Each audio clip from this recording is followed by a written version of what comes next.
put my boots on and lace them up. Hard work, not another day's work. Hard work, hard work. So I'm just going to start with a little brief introduction to what I see as an embedded librarian and informationist, what I read and what I've been observing over the last few years as I've been moving in this direction on how to build relationships and then develop collaborations with researchers. For those of you who went to the ACRL New England Conference annual meeting at Holy Cross back in May, the president, or not the dean of the libraries at Wake Forest spoke, and I was really impressed with her and the things that they're doing at Wake Forest and in their libraries. But mostly one thing she said stuck with me, and that's we don't support research anymore. We partner with research. And there is a very big difference. And they certainly support the work of lots of people on campus. But when it comes to building relationships, they're sort of really trying to focus on forming partnerships, not being just the support that comes in and helps. So I'm coming from that angle as well. This is a poster that I did at the eScience Symposium, made for the eScience Symposium last spring. And it's a little subway map, road map, kind of what's happened to my job over the last few months. When my library director told me to go out and make relationships and make some work for myself, I took it to heart, and I've done a few things. So this is available online at whatever that portal. It's awful of me to. It's in our journal, but not journal page, but the portal page. So you can download all the posters from the symposium. They're online. But this was just sort of, so the library is here, and most of my work, as you can see, is out and away from the library nowadays. And while I do still spend some time here in the central hub, I like to do a lot of things, and you can see my little varied icons of all the different stuff that I'm doing down here in this research building and in this big research building and over here and this one I want to start working. And so I've just been out and building relationships. And so my job went from kind of working right here and then working down here a little bit to then like working up here and then it just expanded like the subway system of, this is based on the DC Metro map, in case it looks familiar to you. I came across this book recently. It came out earlier this year, and Roberta Ness is a MD and public health person down at the University of Texas in Houston. And she started doing some research a while back and started teaching scientists. So this is really a great book for our researchers who are in the room. It's actually written for you, not for librarians. But she started to look at med students and biomedical science students and just scientists in general, and how you've probably read in the popular press how we're losing this ability to be very creative, that we're so focused, or we're so harried, or we're so all kinds of things are happening, and we don't sit and don't have these great breakthroughs in creativity that much anymore in the sciences. And there's also a great sense, they've done lots of research on they test children when they're 2 and then when they're 5. So when they're 2, like 98% of them score high on the creativity scales. When you're 5, it's like you're down to 50%. Then by the time you're in high school, it's like 5%. And then by the time you're 25, like nobody's creative anymore on the creativity scale. When we're 2, we have no barriers to drawing green hair and people fly and everything. And somehow along the way, our society and our system of education and our system of all sorts of things just constrains us in many ways, and we lose a lot of our creativity. And along with that comes an idea that we can't teach creative. People are just born creative, Like for those of you who are listening, I play the mandolin, and Chris Thiele, if you know who Chris Thiele is, he's probably one of the greatest mandolin players alive right now. Young kid, he's like 28 or something. But just won a MacArthur, grant, all this sort of stuff. And he's a genius. He's a genius. And obviously he was born that way. right? And yes, he certainly was born with some talent. There's something in his genes. I won't argue that he played, but he's also been nurtured along the way and practice to become like that. And we don't necessarily always think that when we think about people being creative. We don't. It's easy to see the end result and forget all that goes into it. So one of the things that she's proposed, and they set up a class and they started teaching the students at UT Houston and then at Rice University and some other places this course in innovative thinking. And the course turned into this book, and there's also a workbook that goes along with it. And if you're interested in this, I highly recommend it. It's easy to read, and you can get through it pretty quickly. But what she talks about are these frames, these cognitive frames that develop for us, this set of assumptions that we work within and that we live within, and how we process most of the information that comes to us. And they're really important for a lot of reasons, because they help make us efficient, for one thing. I mean, if we had to sit and process everything that was coming at us all the time, we wouldn't be very efficient in what we're doing. But they also do a number of things that are not so great. And the biggest being that they are constraining, which is the fourth part. But they have these several characteristics, and one is that they change over time and with context. So if you're one great example she gives is if you're a frequent flyer, you fly all the time for work, and the plane just sort of drops, coming in. You could just sit there and read your book, right? It doesn't really bother you that much.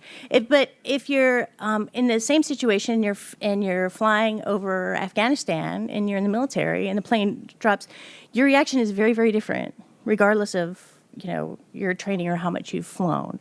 So our frames, depending upon where we are and what's going on at the moment, can change over time. The other thing is that they're not always logical. We believe certain things for lots of reasons, but there's a great bit of emotion attached with there's a lot of passion attached to our frames. So when we break them, we usually have an emotional reaction to it, and she gives some great examples about that. But the third thing that's really that she points out is that they're very constraining, because we have to think about breaking them in order to become creative and think differently. But her big point being that innovation is actually creativity with a purpose, a great definition. And so this is a city, Drachten, in the Netherlands. If you've heard this story, don't ruin it. So they have a problem. They have a bit of a traffic problem, as you can maybe see. Can you notice? Cars, maybe, I don't know. To me, it looks like the cars are on the sidewalk and the people are in the street, but I don't know. There are no signs. There's no directional things. There are no lights. There's nothing. People are it looks kind of crazy to me. If you were here yesterday for Dr. Lemon's talk when she showed the picture of Kelly Square in Worcester, those of you who know from Worcester, there's very little direction in that circle, and you just sort of take your life in your hands and you go through. Interesting, though, this is Drachten's problem solved. They had a big traffic problem, and the city manager decided they had a lot of accidents, and they had people getting hit, and they had people going fast, and so they took away all of the stop signs. They took away all of the traffic signals. He said, let's see what happens if we do this. And of course, everybody thought he was insane, but they did it. And what happened was people started paying attention. Then they started they started driving slower. They started paying much more attention to everybody who was around there, and they started taking ownership of their driving much more than that. And interesting with Kelly Square, it is not the most dangerous intersection in Worcester, even though it looks insane. When you're going through it, you pay much more attention than you do. I live 1 block from the most dangerous intersection in Worcester, and it's got lots of lights and things, and it's because people just plow right through there. They don't pay attention. But so this is a great example that she gives in the book of how we had this, of course, if you have a traffic problem, you need more signs. You need more direction. But actually, in this case, this was the problem solved, and their traffic issues went down. So we hear a lot about frames, about silos in our work, and I sort of was tying these ideas together. there's a very common problem. There's a very common saying amongst not just librarians. I hear it from the researchers as well that I work with. Nobody knows what the hell I do. They say it all the time. Nobody knows what I do. We say it in the libraries. We're like, hey, people just think I sit and check out books all day. They don't have a clue what I do. And I've sort of given up trying to explain it to friends and family, but I haven't yet at work. But, we say this, and the researchers I work with say the exact same thing. Nobody knows what I do, right? And I wonder why that is. And is it because nobody knows what I do, or is it because I don't take the time to tell anybody what I do? I don't take the time to try to explain it to people. And in the same way, I don't always go ask other people, well, what do you do? Like, why don't you try to explain it to me a little bit? And we don't have those conversations. And so we talk about working in these silos, but at the same time, we kind of allow them to happen, and so based upon the book and other things I've read, there are certain ways about breaking out of these things. And that's what we're going to cover this morning. And I'm like talking more than I should already. And but there are certain things you can do, and you can learn to observe, and you can learn to assess what you do well and what other people do. You can learn to pay attention to people. These are things that can happen. You can note your biases. Like, we know how to search better than them. Like that's a bias that drives me insane in library, especially in medical libraries, that we have this huge assumption that we know how to search better than anybody. We have no proof of that, which is what drives me insane. We say it all the time. We don't do any research to prove it. But we have all kinds of biases. We think researchers are, who can talk to them? They're weird, or they're like they're thinking in some other cloud away from me and all that sort of stuff. We have those, and we need to take note of them and do the time to do that. And similarly, we need to practice. We need to practice these things, because if we're not really good at it right off, we need to practice doing them and getting better at it. One of the people that Dr. Oh my gosh, her name just flew out of Ness. Is that her name? Roberta, whatever. The doctor that wrote the book that I was talking about. She talks about Maria Montessori, who's I had never really read, and now I want to go and find her biography and read about her. She's just a fascinating person that started the whole Montessori education movement. And because she looked at how children were being educated and thought, this isn't quite it. And kind of tied to, as we think now, as the United States falls further and further behind in science and math, we think, let's start teaching more science and math. Let's structure everything around doing that. And some people, like the folks behind this research in this book and other areas and who are studying this, are saying, maybe we don't need to study quite so much science and math. I mean, we certainly need it. It's important. But maybe we also need to teach some other things that can help us be better at ultimately learning science and math and thinking differently, so we can start teaching people how to be a little creative, how to think more creatively. And I think it's very applicable to what we're trying to do in our own profession. So, but we have 1,000 distractions, and we need to learn to shut them off. And we have to practice at these things. So we're going to take 3 minutes, and we're going to do a little self-assessment exercise. It's not your annual review, which is big as a joke. Oh, you're filming this. We're going to do, oh, man. We're going to do a little session. So just think for 3 minutes, just make 2 little charts for yourself. One, things that I have, or things that I do well. Just write down some things. And then things that maybe you need to do your job better, or things you might like to have to do your job better. 3 minutes, ready, go.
1 minute.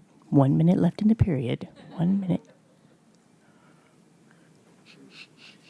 Let's go over.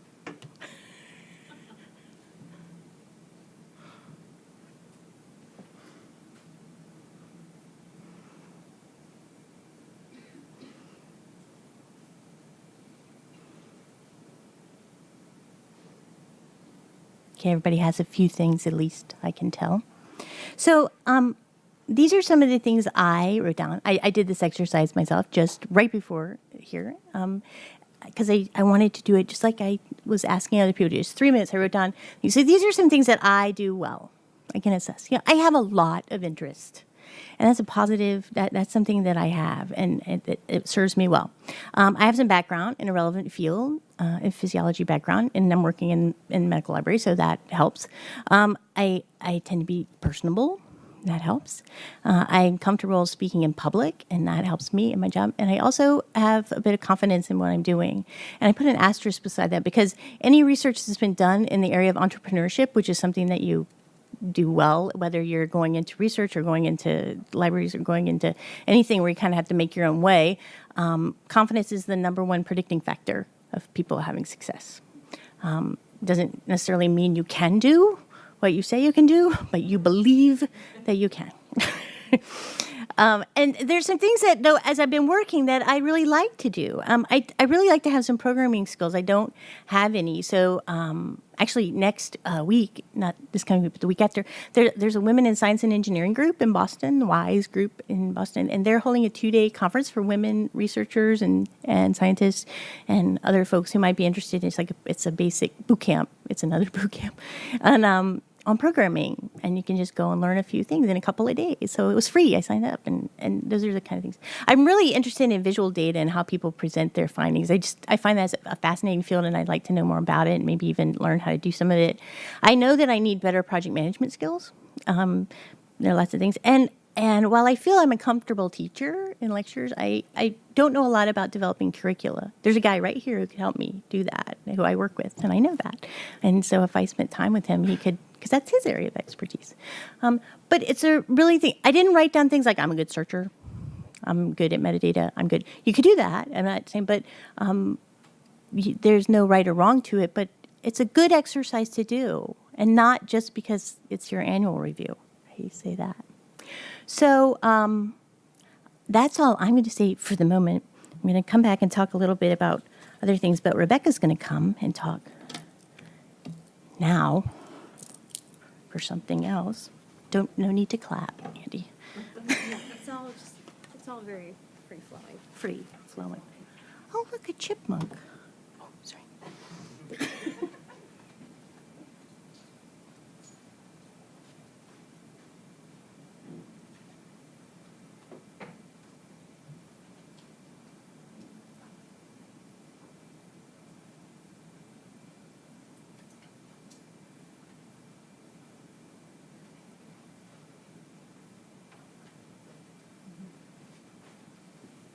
Hello.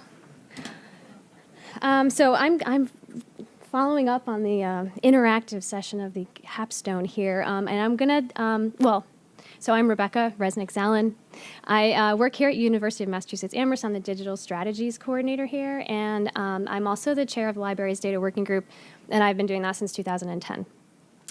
So that's who I am, and what I'm going to talk about is basically just I'm going to run the transition into some more hands-on work, and what we wanted to do is talk about the ways that we actually engage with faculty and with graduate students, and how we do it. And I'm going to provide a couple of examples of that, as is Sally.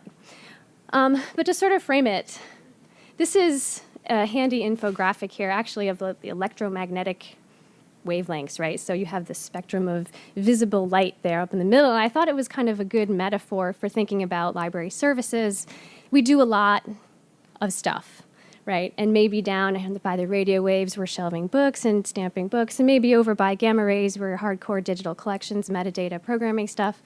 And then, somewhere up in the visible range, we do outreach, we talk to people, and we promote the services that we do, and within that, there is a range of ways that we do it. And we're going to sort of play with this metaphor a little bit. Just more specifically with regard to like research data management services and how we do that. So the faculty interaction spectrum, completely unscientific, visual, to try to just wrap my head around, what do we do when we actually interact with faculty? And as we were talking about this capstone and trying to prepare it, we figured that we do quite a lot, and there's quite a wide range of different kinds of interactions that we have. But it's a wavelength spectrum, right? So it's not a qualitative spectrum. All of the different ways that we interact with faculty about research data management are important. They bring value to the researcher. They bring value to the library as well. So it's kind of made, I guess the thing that differentiates each of these different sort of wavelengths of interaction are, the activities themselves and the goals of these activities. What are we trying to do? So that's the top row. How we're doing it, the tools and the methods that we're using to actually accomplish these interactions, and then the purpose. So the ultimate, what is the benefit for the library? Why are we doing these things? So, you can promote services through a quick elevator pitch, and what you're doing there is you're raising awareness about any services that you might have. It could be research data management service. It could be something else. I think when people talk about research data management and talking to faculty, they automatically sort of think about the data curation profile toolkit from Purdue University as like the gold standard. Like if I'm going to talk to faculty or a graduate student about research data management, I have to do this thing because it's a thing. And that sort of falls, in the middle. And what we're trying to do is really understand in some detail what these people are doing, and from that, be able to provide support to them in a very tailored way. It's important. And then at the far end, the red end, what Sally is going to talk about are partnerships with faculty and graduate students, embedding yourself into research. And there you can, hopefully influence people to do some things.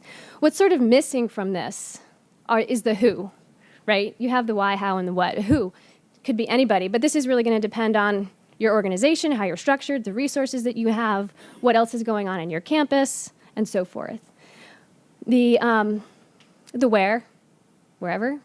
If you work at this campus, you could be in the elevator in Du Bois for 20 minutes, so your elevator pitch should be pretty good. And then the when. And I think on this whole thing, when is really the only measurable that you can actually pull out of this, because just looking at this, you can see that, there's going to be a significant increase in your time investment as you move from blue to red, right? A pitch, unless you're here, by definition, is short and sweet. Embedded is a commitment. It's a lifestyle. It's a way of doing your work. So I just want to talk about, just give some quick examples of this. I mean, people do this all the time. You're probably really very familiar with all of this stuff. So I'm just going to, tell you really about what we have done here at UMass Amherst in terms of some of these different categories of outreach. So gathering information, we have done that here at UMass, and it's something that I think is really very natural for librarians. We do this a lot. We take lots of surveys, we give lots of surveys, we assess things all the time. It's what we do. We try to figure things out. What we're doing when we're trying to gather information is inform ourselves about a particular thing, right? We have a question, we want to answer, and from that we want to be able to develop a service or do something or implement something, so it's purposeful. We can do information gathering in a variety of ways, right? You can do focus groups. You can do online surveys, you can do paper surveys, you can do short interviews, whatever you want. But the idea is that you have broad reach. So you're trying to get a lot of people, a lot of input from multiple places. And from there, you can generalize. So you're looking for generalizable information in order to construct services, to make policy decisions, to determine what kind of resources you want to make available, maybe to think about infrastructure and what kind of infrastructure you need. So at UMass Amherst, we have, as I said, I'm the chair of the data working group. Between 2010 and 2012, we've done 4 different activities in terms of information gathering, specifically around research data. Twice we've reached out to graduate students, twice we've reached out to faculty. We have done focus groups, online. I mean, we've mixed it up. We've done everything. But each time we did it, it was very, again, very purposeful, very focused. They were short. You're not going to have an hour-long thing. We tried to be very appreciative of people's time. We tried to ask questions that were targeted and really, I think, especially for the first time we reached out to faculty just prior to the NSF mandate being implemented, very non-presumptive questions about their research data, because we, at the time, didn't have research data services. We knew we wanted to go in that direction, but we didn't know what those would be or what they would look like. So we didn't want to have these questions that would lead people in any one direction or the other to try to infer what we may or may not do with their data. So we were very careful about the language that we chose when we did this information gathering. And I think, at the end, we talked to about 28 faculty, 27 graduate students. We talked to people from 19 different disciplines from across the campus. And, what we got out of that was we were able to actually sit down and analyze the data and make some decisions. The information that we got from our graduate students and mostly from our graduate students really tailored the content that we put into workshops that we provide now for these students. When we talked to faculty both prior to and after the data management plan mandate, we got information that directly fed into how the content that we put on our websites for data management plans. And the biggest, by and large, thing that we found was that just storage and research data infrastructure on this campus it's kind of like, could use a little help. And that's something that, the libraries can't do alone. And so what we have been able to do with that, I'm very pleased to say that we created a proposal for a cross-campus task force to investigate research data infrastructure, and it's been brought up through our director of libraries to the provost and is going to the faculty senate to be like a thing. So, that's great. It took kind of a while, but, that's how these things work. And that's like direct result of information gathering that we've done. I assume that a lot of people here have done this level of information gathering around research data management at their campuses. Is that accurate? Show of hands. Oh, okay, so yeah, but not. I thought maybe more, but not. More or less, Yeah, well. Right. But and I think the important thing too, as with all of these interactions, is that once you have the information, is that you listen to it, and that's what we're going to be talking about, listening, and that you implement things and you actually take that information and do something with it. So the other example that I'm going to talk about are the profiles. Right, so this is the yellow spectrum, the brightest light, the gold standard, the shiny data curation profile, which is actually is really shiny because they just won the ACRL STS Innovation Award for 2013, Purdue, Jake Carlson, that group. They have a very good institution now formed around the data curation profiles. What are we doing with profiling or creating a case study or doing a real in-depth interview is trying to understand at a very detailed and comprehensive level what one researcher is doing with one data set, right? So it's unique in a way that our information gathering is not, and it cannot be generalized in that way, but with the information that you're getting from doing some kind of profile or case studies, that you can begin to develop relationships and you can tailor some of your services specifically to a particular person or a particular lab or a particular group of people. So the two examples, the data creation profile toolkit. This is a highly structured, show of hands, has anyone done one of these? Two? Yeah, and it was a three, somebody in the back. Highly structured, comprehensive interview. How long did it take you to do your interview? About an hour, yeah. Yeah, because, they have a manual, they have an interview worksheet, they have a guide, they have a tutorial, they have a template. If yes, move to. It's very structured interview designed to get a rich amount of data back from the faculty members. So they have 13 different modules. They cover a whole spectrum from just general information about the project to the data lifecycle, to who they share with, to who they want to provide access to any conditions for ingest into a particular repository, intellectual property, and they call it data management, but what is backup and security? So where's the hardware they're actually keeping this stuff on, and how are they managing it, and preservation. There's a quote here that I like. from a visiting scholar to Purdue University Libraries earlier this year. And he says, to conduct data curation profiles is actually to conduct qualitative research on the different kinds of data sets produced at your university, because that's really the level of engagement that you're getting with the faculty. This was anti-Rusi.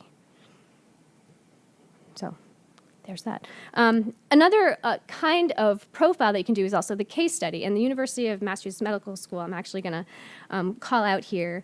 The Frameworks for Data Management curriculum has 4 case studies in that, and they have a process for creating those case studies. Those case studies are more of a pedagogical tool than they are necessarily a qualitative product, which is what you get from the data curation profile toolkit.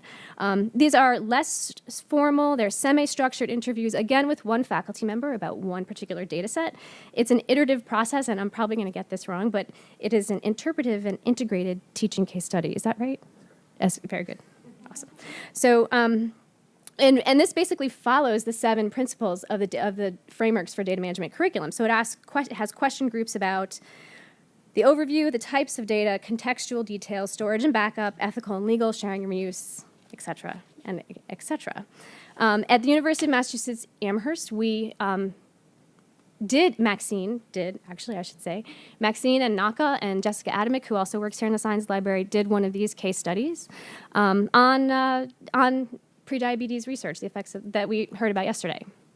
I think the interesting thing about doing a profile is because it's extremely time intensive, you have to ask yourself why. You know, what is your purpose with doing this kind of thing, because it's not a trivial thing to get into. And as you're doing it, you're developing a relationship with a faculty member. What are their expectations going to be of you on the other end of this? Both types of these profile exercises strive to integrate the voice of the researcher into their products, but I think that the Digital Curation Profiles Toolkit is much more investigative, where the case study itself is just a bit more descriptive. Because it's a pedagogical tool, it's okay to have gaps and questions, because you're going to use it to try to teach folks. Whereas with the DCP, they would ask questions on a spectrum like, how important is citation to you? So they're really trying to dig a little bit into needs and wants, as well as get the picture of what people are actually doing. And so the next spectrum wavelength of faculty interaction is embeddedness, and Sally is going to talk about that.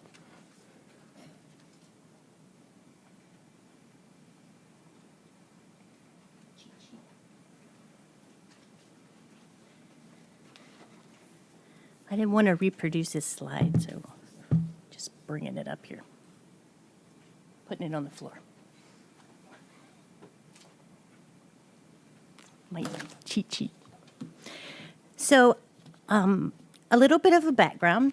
Last spring of 2012, correct. The National Library of Medicine and the National Institutes of Health put out a request for proposals for people, for PIs who had R01 grants, which are large funded grants from NIH, one of their agencies. There were about 8 to 10 agencies that qualified. The PIs could submit a grant proposal for an administrative supplemental grant for their project. And this would fund an informationist on their study to help them with issues related to information management, data management, all those sorts of things. So my library director thought that it would be a good idea if we submitted a proposal. But the proposal, again, could not come from the library. It had to come from a PI of a existing R1 funded study. So I went, this is the first embedded example. I went there's a reporter tool that you can look and see all the NIH funded projects on your campus. I narrowed it down to ones that qualified, they were in the right agencies. I narrowed it down to 2 researchers, one was a co-PI, so 2 in one, and then another 2 projects that I knew the researchers on some level, and I thought maybe the work was something that we could do. There was some potential. One of these projects was a study through the National Cancer Institute looking at mammography, trying to improve the percent of women who follow and get their mammography within at the 18-month guideline from the national guidelines. So both of the PIs for this study had relationships with the library. One of them, the oncologist, Dr. Mary Costanza, she's an older doctor. I think she's actually retired, but she won't ever leave. And she's one of those folks always interested in breast cancer intervention has been breast cancer treatment. As she's an oncologist, it's been her life's work, and so she's very interested in this and has done many studies on it. And I had helped her along the way in lots of different things. So we had a little bit of a relationship, not related to her study work, but just in general. I'd done some library support work for her there. The co-PI on that study was Dr. Roger Luckman. He's an MD, and he knew some other people in the library, and he had done work actually with the former associate director for reference when he was there. So he and Jim Combs, he's since retired. They knew each other, so he knew the library, right? So they were people that we could approach. So we talked to them, we worked with the team, and they agreed to write the study. And we came up with some aims and some goals and some things that maybe I could do for them as an informationist. And we submitted the proposal, and lo and behold, we got funded. So we were one of 8 projects that are currently underway, funded through the National Library of Medicine, these supplemental grants, and I'm doing some work for them. So the last few days, people have said, and I put all that up there, is that was like the impetus for the change in my whole career from this piece of scholarly communications. This opportunity came along, and in the midst of preparing the grant proposal, my library director said, we're going to do this whether we get funded or not. And at that point, I knew that my job had probably just changed because she saw this as something that needed to happen. She saw this as a great opportunity for us and a way to move into another realm that we had been, a level of service that we've been wanting to do. And here was this opportunity. And when she said we would do it regardless, I knew that I knew I was going to be the person that was going to get tapped to do it. And so I had, right from, that was the very little, the nutshell or whatever, not the nutshell, the nut of the seed of feeling that that she had to trust in me. Like, let's go, let's do this work. And so over the last few days, I have, and when I was at the Medical Library Association meeting back in May, when I've talked at Tufts University a couple weeks ago, and I've been lots of places recently, and I've been writing a blog since September, which some of you may read, and it's become a little bit popular in our circle, our small circle, my little moment of fame, and but a lot of people stop me and say, well, what exactly do you do? Like, what are you doing for these people? It's one thing to make relationships, but then what do you do? And so several people, even here over the last day, have said that. And there's one great thing about not having your presentation ready on time is that you can add in what people really want to hear. So I'm going to tell you what I do in this study. So for the mammography study that I just described, I got to have it up here, but I don't want to block any of Mike's stuff. Oops. So for the mammography study, we wrote 4 aims for me to work. One was around communication. There are 25 people involved in this study. The research team is made up of 25 people, and they're scattered across 4 or 5 different places, physical places, from Boston to Shrewsbury to Worcester. And as you can imagine, when 25 people try to talk and try to work together as a team, there are communication issues. Not because anybody is bad at anything, but it's just 25 different people trying to get something across. So one of the things around data that they noticed was that someone would say, they would say to the analyst, I want you to do an analysis of XYZ. And so the analyst would come back and present, the researcher with what she wanted, and she's like, this isn't what I wanted. So she said, no, this isn't, I want this. And they describe it, and she'd go back, and she'd do it, she'd come back. So this was happening all the time, right? I want to do this. So they said, one thing that would really help us is if we had, or actually two things that would help us in this process. One, to develop a comprehensive data dictionary.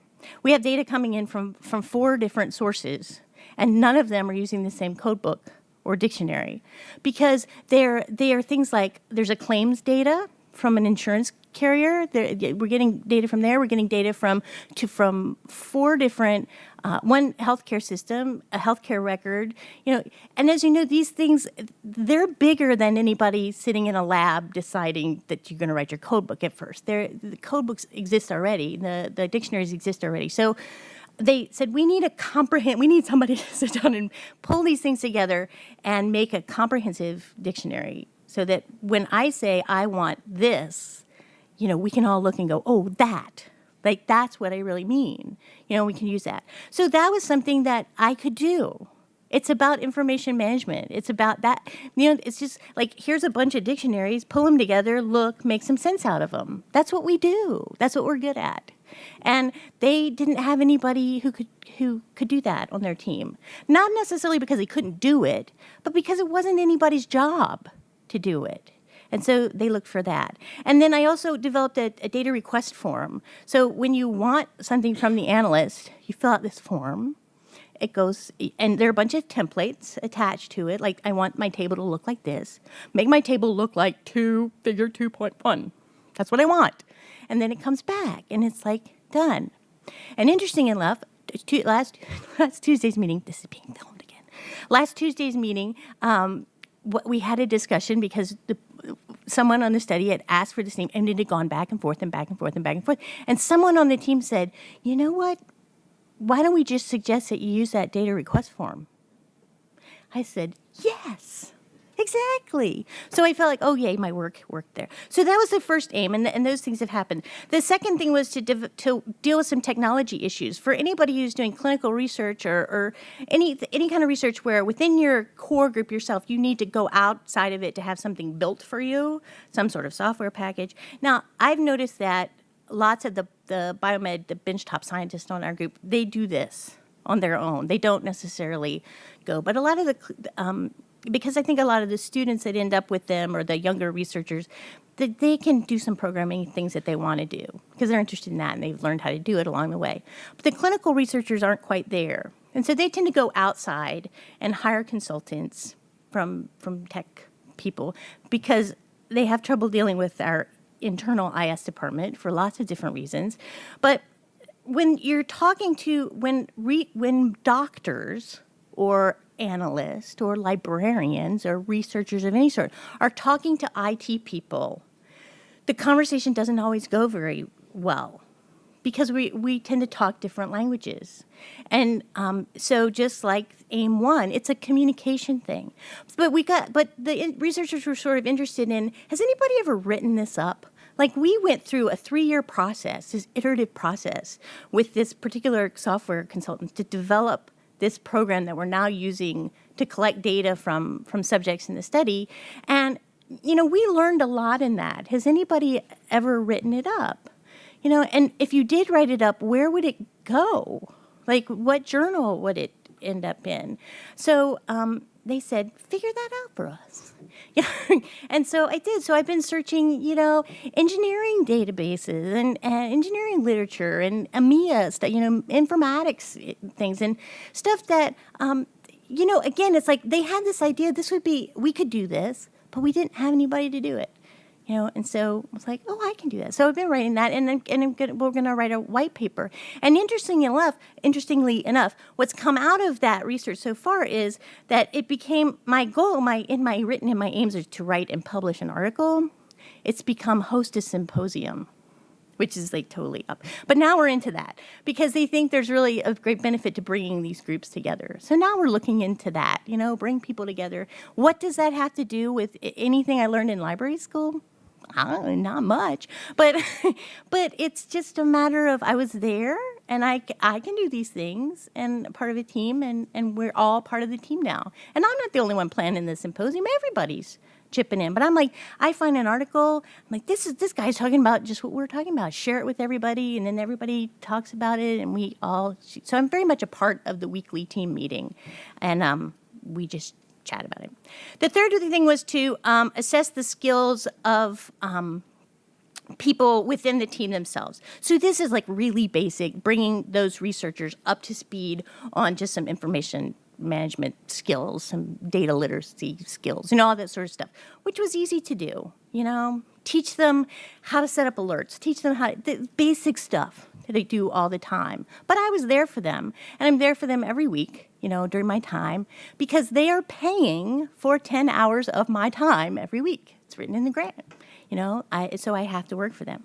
So, and then the last thing is that we're doing an evaluation piece, and that's a little bit more outside of the study, and we're doing that with the other 8 groups, the 8 projects that were funded. But and there are a lot of pieces tied to that. But we know evaluation. That's what we do. And there are also people in this study who know evaluation a lot better than I do, and so they're helping with that. So that was the first little kernel. So when I got set on this. And so my library director says to me, I think you should do this all the time. Do you want to do this all the time? I'm like, I think I do. I mean, I've learned about all I can learn in scholarly communications. I had big goals there, and I've kind of achieved them, and I'm a little bit bored, honestly, with my job. And so, sure, this would be great, right? So she said, go find some other people. So the second group that I went to, and if you were here yesterday, you met the 2 people. So I'm going to talk about these 2 other people that I'm working with. So University of Massachusetts has a Clinical and Translational Science Award from NIH. If you are here as a researcher, you should know that we have some money. There's a Center for Clinical and Translational Science that's housed at the medical school, but it is a UMass as a whole grant. And so there are different sections and arms of that study to reach the aims that grant has under it. And one of them is community engagement research. So and Stephanie Lemon is the co-director of one of those sessions. So Stephanie was here yesterday talking about public health, the things that they're doing. So I knew her. This was before the conga line incident, too. I knew who she was. I didn't actually know her. I knew Sherry, and I knew they worked together, but I didn't know her. And so last November, after I got this, they have an annual retreat where people from all over the state who are doing community engagement, community partnership work, community-based work with clinics and things, come to the medical school, and they have a day-long symposium, right? So I went as an attendee. At the end of the day, I on the evaluation form, I checked, like that. And then in the bottom, when it says comments, this is what you do. Could you, I'd really like to help you. I really would like to work with you. That's all I said. I have a new job in the library, and I think that we could do some things together. So if you're interested, call me. Right, so a couple months go by, and I knew the 2 people that coordinated this event because we had helped them coordinate the event in the library through our institutional repository.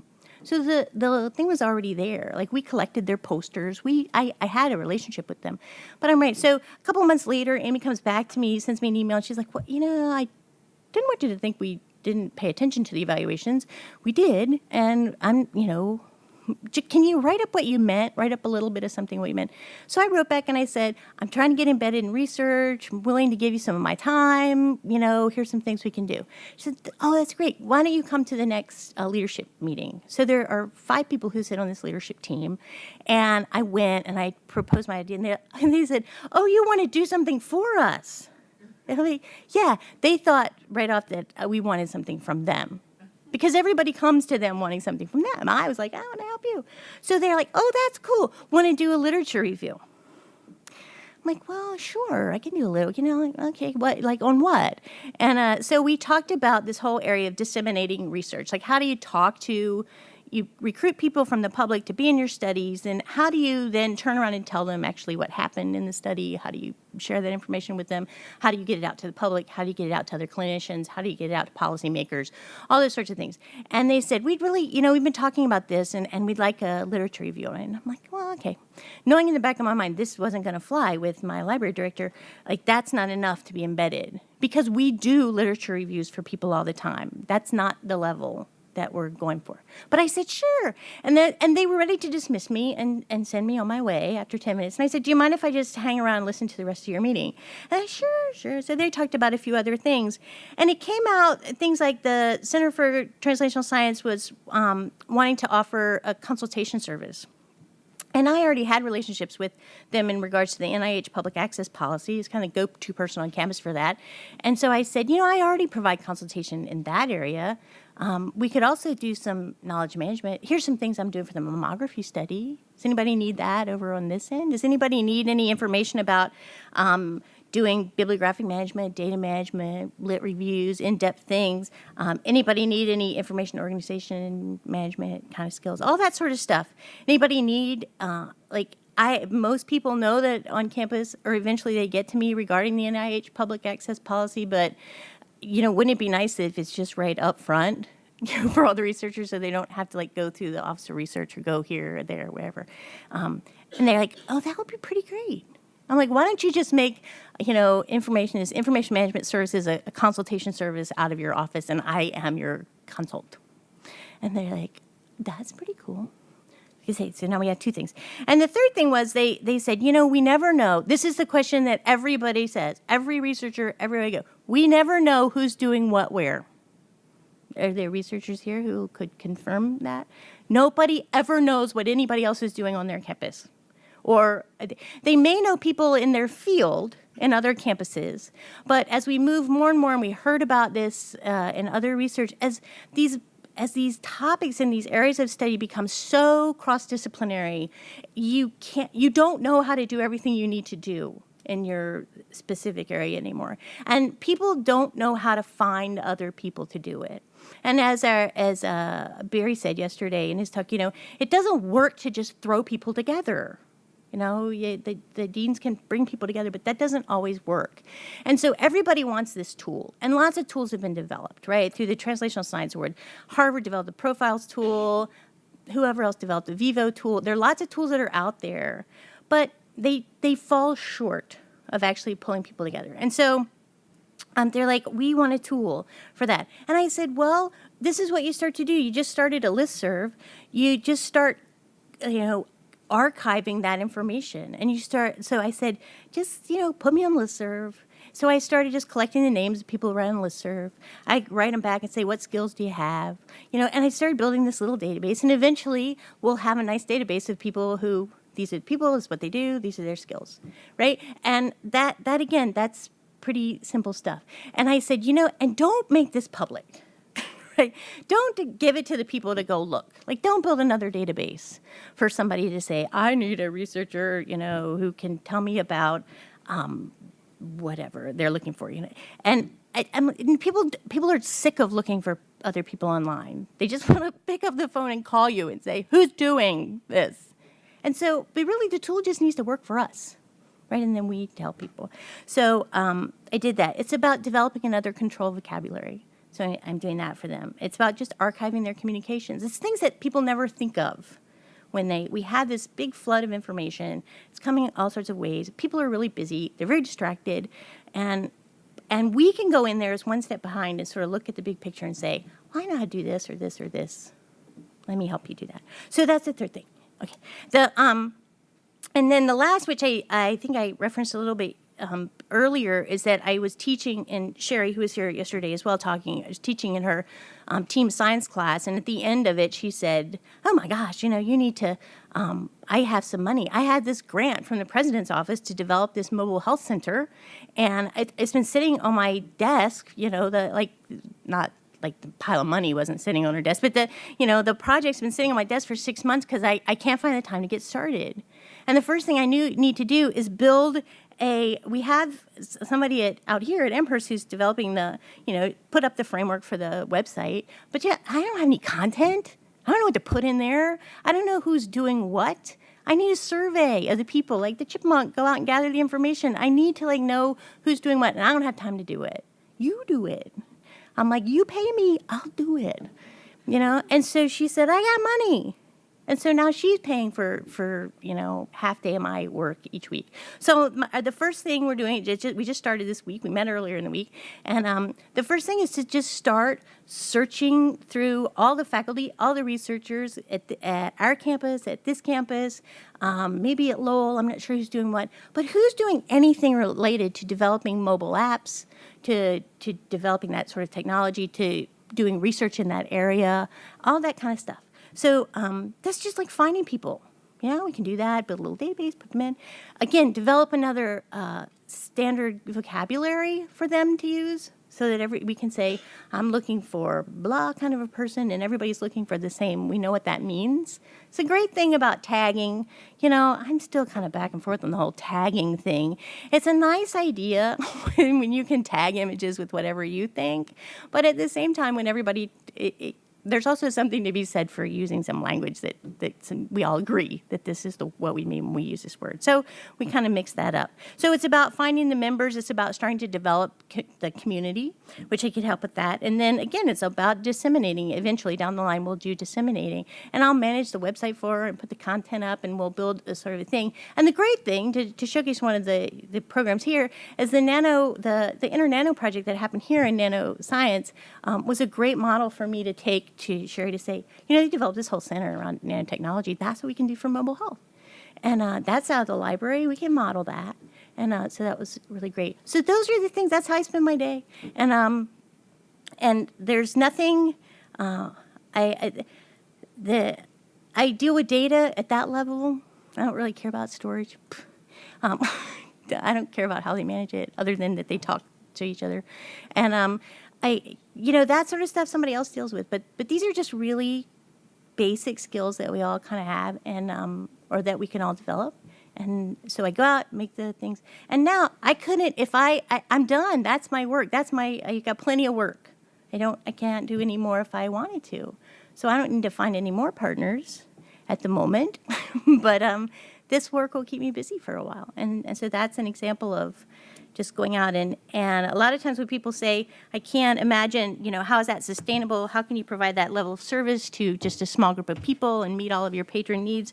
Well, it's one of the things is if we can get enough people as a different business model, if you get enough people to pay my salary, then my salary from the library budget is free to hire somebody else.